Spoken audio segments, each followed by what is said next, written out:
12ാം ക്ലാസ്സിലെ ഓണം സെലിബ്രേഷന് വേണ്ടിയിട്ടായിരുന്നു അവൾ ആദ്യമായിട്ട് അവൾക്ക് വേണ്ടി ഒരു ഡ്രസ്സ് സെലക്ട് ചെയ്യാനായിട്ട് പോകുന്നത്. അന്നേ വരെ അവളുടെ ലൈഫിലെ എല്ലാ ഡിസിഷൻസും എടുത്തിരുന്നത് അവളുടെ അമ്മയായിരുന്നു. അവൾ എന്ത് കഴിക്കണം, എന്ത് ധരിക്കണം, ഏത് കോഴ്സ് സെലക്ട് ചെയ്യണം, ഇതെല്ലാം ചൂസ് ചെയ്തിരുന്നത് അവളുടെ അമ്മയായിരുന്നു.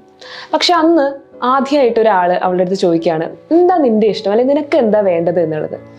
ആക്ച്വലി ആ ഒരു ക്വസ്റ്റ്യൻ അവളുടെ സന്തോഷത്തിലുപരി ഒരുപാട് കൺഫ്യൂഷൻ ആണ് ഉണ്ടാക്കുന്നത്. കാരണം അന്നേ വരെ അവളുടെ ഇഷ്ടത്തെ പറ്റി അവൾ അതേ വരെ ചിന്തിച്ചിട്ടില്ലായിരുന്നു. തൻ്റെ മുന്നിൽ വെച്ച് നീട്ടിയിട്ടുള്ള ഒരുപാട് ഡ്രസ്സുകൾക്ക് മുന്നിൽ അവൾ കൺഫ്യൂസ്ഡ് ആയി പോവാണ്. ഇതിൽ ഏത് ഡ്രസ്സാണ് എനിക്ക് ചേരുന്നത്, ഏത് നിറമാണ് എനിക്ക് ചേരുന്നത് എന്നൊന്നും അവൾക്ക് ചൂസ് ചെയ്യാൻ പറ്റുന്നുണ്ടായില്ല, ഡിസൈഡ് ചെയ്യാൻ പറ്റുന്നുണ്ടായിരുന്നില്ല. ഒരുപാട് കൺഫ്യൂഷൻസിനപ്പുറം, ഒരുപാട് ഡ്രസ്സുകൾ മാറി മാറി ഇട്ട് നോക്കിയതിനപ്പുറം അവൾ ഒരു ഡ്രസ്സ് സെലക്ട് ചെയ്യുകയാണ് ഒരുപാട് ഇഷ്ടത്തോടെ. കാശ് കൊടുത്ത് അത് മേടിക്കുകയാണ്. ആൻഡ് വീട്ടിൽ കൊണ്ടുപോയി എല്ലാവരുടെയും മുന്നിൽ വെച്ച് താൻ ആദ്യമായിട്ട് തനിക്ക് വേണ്ടി ചെയ്തൊരു കാര്യം, താൻ ആദ്യമായിട്ട് തനിക്ക് വേണ്ടി മേടിച്ചൊരു ഡ്രസ്സ് എല്ലാവരുടെയും മുന്നിലും വെച്ച് ഇട്ട് കാണിച്ചു കൊടുക്കുകയാണ്. ഇതെന്ത് ഡ്രസ്സാണ് അത്?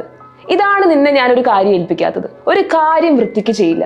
റോട്ടിൽ കിടക്കുന്ന പിച്ചക്കാരി ഇതിലും നല്ല ഡ്രസ്സ് സെലക്ട് ചെയ്യും എന്ന് പറഞ്ഞുകൊണ്ട് അവളുടെ അമ്മ ആ ഒരു ഡ്രസ്സ് വലിച്ചെറിയാണ്. അവൾ ആദ്യമായിട്ട് അവൾക്ക് വേണ്ടി സെലക്ട് ചെയ്തൊരു ഡ്രസ്സ് അമ്മ വലിച്ചെറിയാണ്. വലിച്ചെറിഞ്ഞ ഡ്രസ്സ് അമ്മ തന്നെ പിറ്റേ ദിവസം എടുത്ത് അതേ കടയിൽ കൊണ്ടുപോയി മാറ്റി മറ്റൊരു ഡ്രസ്സുമായിട്ട് വരികയാണ്.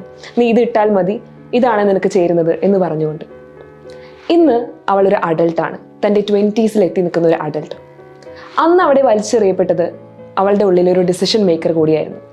ഇന്ന് അവളുടെ മുന്നിൽ വരുന്ന ഒരുപാട് ഓപ്ഷൻസിന് മുന്നിൽ, ഒരുപാട് തീരുമാനങ്ങൾ എടുക്കേണ്ട അവസരങ്ങൾക്ക് മുന്നിൽ അവൾ പതറിപ്പോവാണ്, കൺഫ്യൂസ്ഡ് ആവാണ്, അണ്ടർ കോൺഫിഡൻ്റ് ആണ്.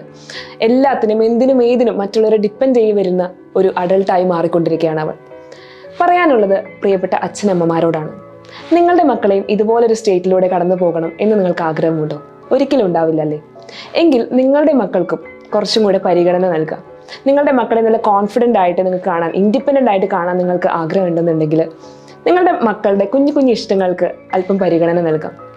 അവരുടെ ലൈഫിലെ കുഞ്ഞു കുഞ്ഞു ഡിസിഷൻസ് അവരെ കൊണ്ട് തന്നെ എടുപ്പിക്കാം.